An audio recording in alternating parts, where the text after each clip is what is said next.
Sobat Dukcapil dan Swarga Loka. Kembali lagi di Rabi Pindo, rangkuman berita seputar Indonesia. Kembali lagi bersama aku Early dan aku Ais. Kali ini kami berdua akan menyuguhkan berita terbaru yang gak cuma informatif tapi juga inspiratif buat kalian semua.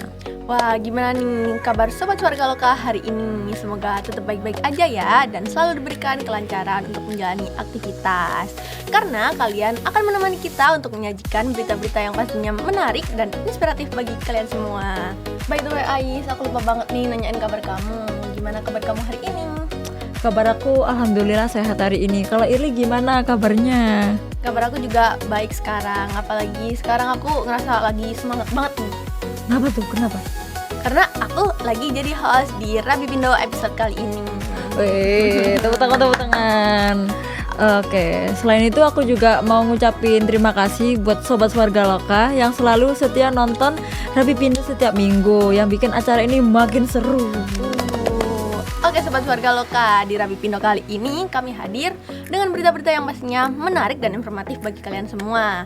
Nah, ada nih yang berbeda dari episode Rabi Pindo kali ini, yaitu Rabi Pindo kali ini kita spesial membahas kota Surabaya, kota pahlawan kita. Oke, bener banget. Jadi tanpa berlama-lama lagi, mungkin langsung kita mulai aja kali ya dari berita pertama. Nah, Sobat Swarga Loka, pemerintah kota Surabaya melakukan penertiban aktivitas pemulung di tempat penampungan sementara atau TPS. Langkah ini diambil karena meningkatnya aktivitas pemilahan sampah, terutama plastik, yang diduga dipicu karena kenaikan harga plastik. Mengutip dari Surabaya.co.id, pelaksana tugas atau PLT Kepala Dinas Lingkungan Hidup menyatakan bahwa kenaikan harga plastik tidak berdampak pada sampah plastik yang masuk ke dalam TPS. Nah, kenaikan harga tersebut justru mendorong pemulung untuk memanfaatkan situasi dengan memilah sampah langsung di TPS. Hal ini disampaikan langsung oleh Kepala Dinas di Lingkungan Hidup pada hari Kamis tanggal 9 April 2026. Oleh karena itu, pemerintah kota Surabaya melakukan penertiban agar TPS berjalan sesuai fungsinya. Nah, penertiban ini adalah tugas dari Bapak Wali Kota kita, yakni Bapak Eri Cahyadi, untuk menjaga Surabaya tetap bersih dan juga tertib. Wah, ternyata kenaikan harga plastik itu juga berdampak ya? Benar banget Ais, makanya penutupan TPS ini tuh sangat perlu banget sih.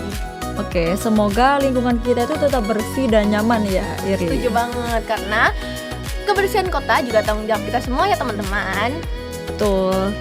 Oke, kita next ke berita yang kedua. Di berita yang kedua ini kita akan membahas pemerintah kota yang terus-menerus melakukan pembangunan infrastruktur guna memperlancar akses dan juga menaikkan perekonomian masyarakat. Dalam waktu dekat, pengerjaan sejumlah akses jalan raya dan akses jalan menuju beberapa wisata akan dilanjutkan. Dan dikutip dari surabaya.go.id, Wali Kota Surabaya Bapak Eri Cahyadi menjelaskan bahwa terdapat sejumlah pembangunan infrastruktur jalan di tahun 2026 hingga 2027 nanti. Beberapa proyek yang direncanakan antara lain akses dari wilayah Wiyung hingga Lidah, kemudian melanjutkan pembangunan akses jalan dari Banyu Urip, Jembatan Raci hingga ke perbatasan Kabupaten Gresik.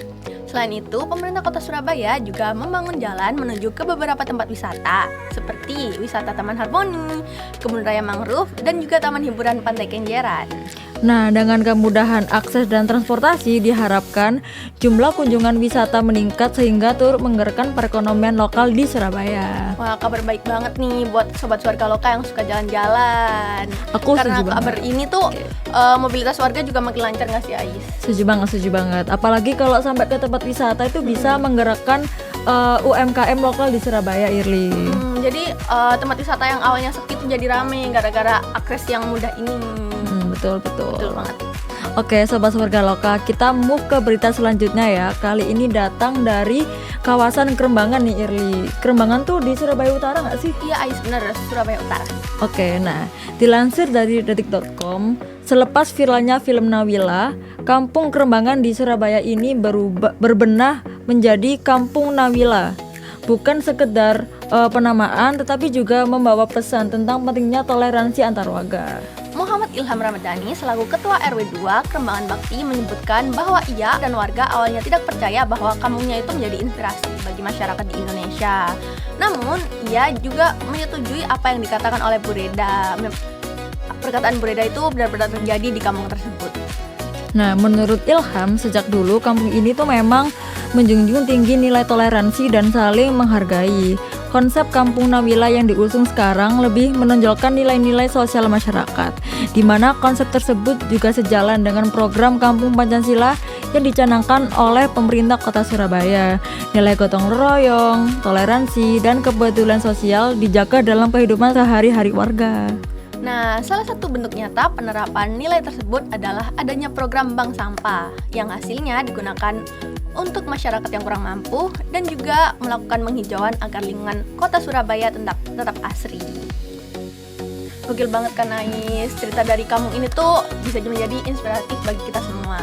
Ya, apalagi tuh ada kayak nilai-nilai toleransi, nilai-nilai toleransi kayak yang kita itu terapkan di kehidupan sehari itu benar-benar keren sih. Keren. Oke, sekarang kita move ke berita yang terakhir. Berita yang terakhir ini membahas tentang pemerintah Kota Surabaya yang bekerja sama dengan Pengadilan Agama sejak tahun 2022 dan mulai berjalan sejak tahun 2023 untuk mengawasi hak pasca perceraian. Dan kebijakan ini menekankan bahwa proses perceraian itu tidak hanya berhenti di putusan pengadilan saja, tetapi dilanjutkan dengan pengawasan pemenuhan hak perempuan dan anak. Pemerintah Kota Surabaya menerapkan sanksi tegas berupa penonaktifan NIK bagi pihak yang tidak memenuhi kewajiban tersebut. Akibatnya, pelanggar tidak dapat mengakses ke seluruh layanan publik yang ada di Kota Surabaya. Langkah ini merupakan upaya tegas dari pemerintah Kota Surabaya untuk melindungi hak anak dan perempuan pasca perceraian. Hal ini berlaku untuk putusan pengadilan yang bersifat inkrah atau final. Apabila yang bersangkutan tidak melaksanakan putusan pengadilan terkait pembayaran nafkah yang sudah ditentukan, maka pemerintah Kota Surabaya akan menonaktifkan NIK-nya. Sebaliknya, apabila telah ditunaikan kewajiban tersebut, maka akses pelayanan publik akan diaktifkan lagi. Dan saat ini tercatat sebanyak 8.167 status NIK nonaktif pasca perceraian di Surabaya. Wah, aku suka banget nih kebijakan-kebijakan yang tegas dari kayak gini. Ya, dan ternyata banyak banget ya kasusnya. Tapi ini penting sih supaya hak perempuan dan anak itu tetap terjaga gitu. Bener-bener, jadi nggak ada yang abai lagi ya atas tanggung jawabnya bahkan setelah perceraian itu. Betul, harapannya semua pihak itu bisa lebih bertanggung jawab.